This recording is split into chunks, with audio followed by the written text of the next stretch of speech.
Morning students, lyophobic and lyophilic colloids means क्या होता है?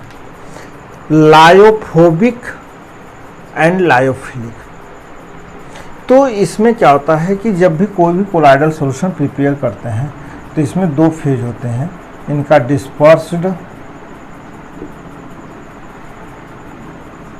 फेज और डिस्पर्सन फेज या डिस्पर्सन मीडियम, ये दोनों चीज़ें कही जाती हैं।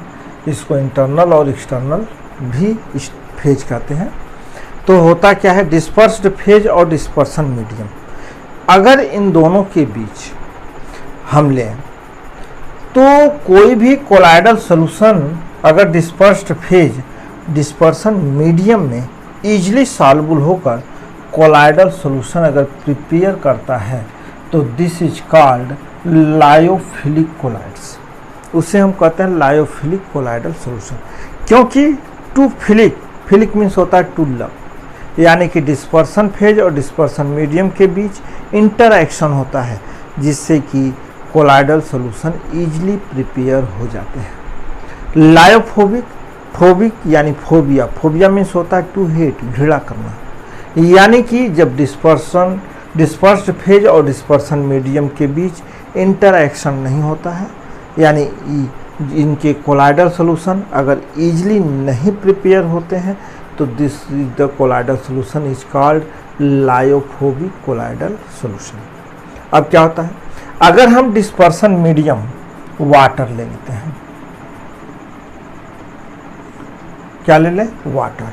तो वाटर मीन्स होता है, इसको कहते हैं हाइड्रो, अगर हम कहते हैं हाइड्रोफोबिक एंड हाइड्रोफिलिक, यानी कि अगर हम कोई भी कोलाइडल सॉल्यूशन प्रिपेयर करें, अगर कोलाइडल सॉल्यूशन में डिस्पर्सन मीडियम वाटर हो जाता है, डिस्पर्स्ड फेज का अगर वाटर के प्रति इंटरएक्शन नहीं है और इजीली कोलाइडल सॉल्यूशन नहीं प्रिपेयर होता है तो this is colloidal solution is called hydrophobic colloidal solution.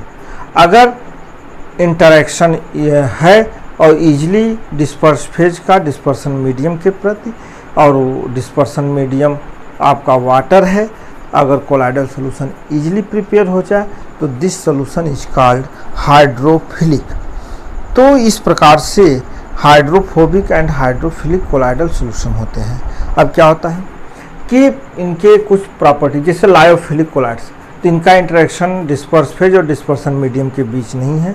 अगर हम इनमें से किसी भी मेथड से डिस्पर्सन मीडियम को अगर हम अलग कर देते हैं तो कोलाइडल सॉल्यूशन इजीली प्रिपेयर नहीं होते हैं, इसलिए लायोफिलिक फोबिक कोलाइडल सॉल्यूशन को हम इरिवर्सिबल कहते हैं। लायोफिलिक क्या होते हैं? रिवर्सिबल होते हैं, यानी कि इनके कोलाइडल सॉल्यूशन इजीली प्रिपेयर हो जाते हैं। तो यह था लायोफोबिक और लायोफिलिक कोलाइडल सॉल्यूशन। अब जैसे हम ये कहते हैं कि colloidal solution lyophilic, lyophilic colloidal solution आपका है, जैसे बहुत से सॉल्यूशन है, जैसे गम है, वो है आपका, तो इस प्रकार से एग्जाम्पल इनके हो सकते हैं। Comparison of lyophobic and lyophilic colloidal solution, तो कंपैरिजन यानी डिस्टिंक्शन भी इनको कर सकते हैं या differentiate between lyophobic and lyophilic colloidal solution. पहला है प्रिपरेशन। लायोफोबिक कोलाइडल सॉल्यूशन में क्या होता है कि ये इजीली प्रिपेयर नहीं होते हैं, lyophilic colloidal solution easily prepare हो जाते हैं। सेकेंड पॉइंट हम करते हैं stability. Lyophobic colloidal solution less stable होते हैं और lyophilic colloidal solution more stable होते हैं।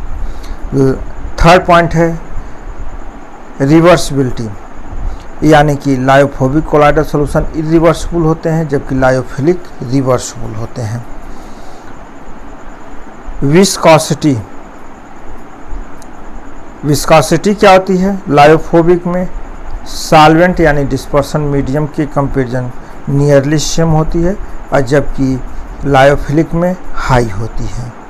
हाइड्रेशन, अगर वाटर लेते हैं तो वाटर के प्रति लायोफोबिक कोलाइडल सॉल्यूशन का इंटरेक्शन बहुत कम होता है, जबकि लायोफिलिक कोलाइडल सॉल्यूशन में वाटर अगर डिस्पर्सन मीडियम है तो उसके बीच उनका इंटरेक्शन ज़्यादा होता है।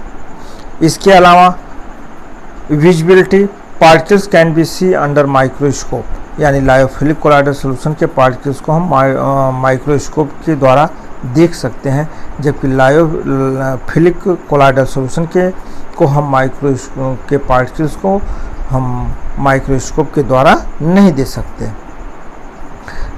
अब हम लायोफोबिक कोलाइडल सॉल्यूशन में अगर हम कोई भी इलेक्ट्रोलाइट्स अगर डालते हैं तो यह ईजिली कोएगुलेट हो जाते हैं, जबकि lyophilic colloidal solution easily coagulate